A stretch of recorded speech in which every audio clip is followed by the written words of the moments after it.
ಒಂದಾನೊಂದು ಕಾಲದಲ್ಲಿ ಶಿವಪುರ ಎಂಬ ಸಣ್ಣ ಹಳ್ಳಿಯಲ್ಲಿ ರಾಘವಯ್ಯ ಎಂಬ ಶ್ರಮಜೀವಿ ರೈತನು ವಾಸಿಸುತ್ತಿದ್ದ. ಅವನಿಗೆ ಪ್ರಾಣಿಗಳನ್ನು ಸಾಕುವುದು ತುಂಬಾ ಇಷ್ಟ. ಅವನ ಮನೆಯಲ್ಲಿ ಈಗಾಗಲೇ ಹಲವಾರು ಎಮ್ಮೆಗಳೂ ಇದ್ದವು. ಅವುಗಳ ಹಾಲು ಮಾರಾಟ ಮಾಡಿ ಅವನು ತನ್ನ ಕುಟುಂಬವನ್ನು ಸುಖವಾಗಿ ಪೋಷಿಸುತ್ತಿದ್ದ. ಒಂದು ದಿನ ರಾಘವಯ್ಯನಿಗೆ ಹೊಸ ಶೌಕವೊಂದು ಬಂತು. ಅವನು ಒಂದು ಮೊಲ ಮತ್ತೊಂದು ಕೋತಿಯನ್ನು ಮನೆಗೆ ತಂದು ಸಾಕಲಾರಂಭಿಸಿದ.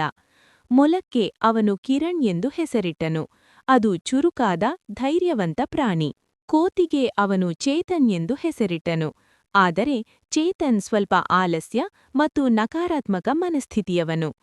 ಕೆಲವು ದಿನಗಳ ನಂತರ ರಾಘವಯ್ಯನು ಇಬ್ಬರಿಗೂ ಒಂದು ಆಟವನ್ನಾಡಿಸಲು ನಿರ್ಧರಿಸಿದ.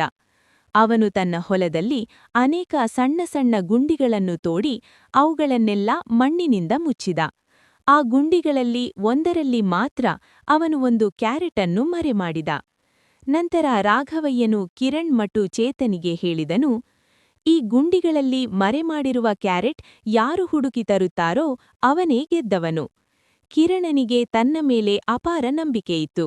ನಾನು ಶ್ರಮಪಟ್ಟರೆ ಖಂಡಿತ ಸಿಗುತ್ತದೆ ಎಂದುಕೊಂಡು ಒಂದೊಂದೇ ಗುಂಡಿಯನ್ನು ತೋಡಲು ಪ್ರಾರಂಭಿಸಿದ. ಆದರೆ ಚೇತನ್ ಬೇರೆ ರೀತಿಯಲ್ಲಿ ಯೋಚಿಸಿದ. ಇಷ್ಟೆಲ್ಲ ಗುಂಡಿಗಳು ಇವೆ, ಕ್ಯಾರೆಟ್ ಯಾವ ಗುಂಡಿಯಲ್ಲಿದೆ ಎಂದು ಹೇಗೆ ಗೊತ್ತು? ಇಷ್ಟು ಕಷ್ಟಪಡುವುದಕ್ಕೆ ಏನು ಪ್ರಯೋಜನ ಎಂದುಕೊಂಡು ಒಂದು ಗುಂಡಿಯ ಮೇಲೆಯೇ ಹೋಗಿ ನಿದ್ರೆಗೆ ಜಾರಿದ. ಇತ್ತ ಕಿರಣ ನಿರಂತರವಾಗಿ ಶ್ರಮಿಸುತ್ತಲೇ ಇತ್ತು. ಒಂದೊಂದಾಗಿ ಬಹುತೇಕ ಎಲ್ಲಾ ಗುಂಡಿಗಳನ್ನು ತೋಡಿದರೂ ಕ್ಯಾರೆಟ್ ಸಿಗಲಿಲ್ಲ. ಇನ್ನೂ ಒಂದು ಗುಂಡಿ ಮಾತ್ರ ಉಳಿದಿತು. ಅದೇ ಗುಂಡಿಯ ಮೇಲೆ ಚೇತನ್ ಮಲಗಿದ್ದ. ಕಿರಣ ಚೇತನ್ ಬಳಿ ಹೋಗಿ, ದಯವಿಟ್ಟು ಸ್ವಲ್ಪ ಎದ್ದುಕೋ, ಇಲ್ಲಿಯೂ ನೋಡಬೇಕು ಎಂದು ಹೇಳಿತು. ಚೇತನ್ ಎದ್ದ ಕ್ಷಣದಲ್ಲೇ ಕಿರಣ ಆ ಗುಂಡಿಯನ್ನು ತೋಡಿತು. ಅಲ್ಲಿತ್ತು ನೋಡಿ ಕ್ಯಾರೆಟ್. ಕಿರಣ ಅದನ್ನು ತೆಗೆದುಕೊಂಡು ಸಂತೋಷದಿಂದ ತನ್ನ ಮಾಲೀಕ ರಾಘವಯ್ಯನ ಬಳಿಗೆ ಹೋದ. ಇದು ನೋಡಿದ ಚೇತನ್ ಬೆಚ್ಚಿಬಿದ್ದ. ನಾನು ಇಷ್ಟು ಹೊತ್ತು ಮಲಗಿದ್ದ ಗುಂಡಿಯಲ್ಲೇ ಕ್ಯಾರೆಟ್ ಇತ್ತು. ಒಮ್ಮೆ ಪ್ರಯತ್ನಿಸಿದ್ದರೆ ಸಾಕಿತ್ತು, ನಾನು ಸೋಲಬೇಕಿರಲಿಲ್ಲ ಎಂದು ಮನಸ್ಸಿನಲ್ಲಿ ಪಶ್ಚಾತ್ತಾಪಪಟ್ಟ. ಈ ಕಥೆಯಿಂದ ಕಲಿಯುವ 3 ಮಹತ್ವದ ಪಾಠಗಳು. 1. ಕೆಲಸವನ್ನು ನೋಡಿ ಭಯಪಟ್ಟು ನಕಾರಾತ್ಮಕವಾಗಿ ಯೋಚಿಸಬಾರದು.